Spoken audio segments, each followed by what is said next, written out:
Once upon a time, in a lush green forest, there lived a small turtle named Tiny. Tiny loved playing with his friends, Hoppy the rabbit, Nutty the squirrel, and Chirpy the sparrow. But there was one problem. Tiny was very slow and often couldn't keep up with their games.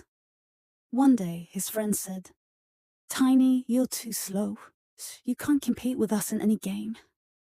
Tiny felt sad, but a spark of courage lit up inside him. "One day, I'll show you how fast I can be," he thought. One morning, they heard that a huge pit had appeared in the forest. Inside the pit lay a golden leaf, and everyone in the forest wanted to get it. But the sides of the pit were too slippery, and no one could climb down to retrieve the leaf. Tiny said, "Maybe I can do it." His friends laughed at him. "You? How can a slow turtle like you do that?" they teased. But Tiny didn't listen.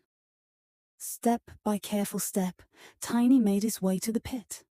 Thanks to his little claws, he managed to climb down without slipping. At the bottom, he found the golden leaf and gently held it in his mouth.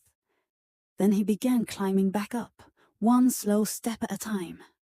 His friends waited anxiously at the top. When Tiny finally emerged from the pit with the golden leaf, everyone stared in amazement. "Tiny, you're so brave and talented." "We were wrong about you," they said.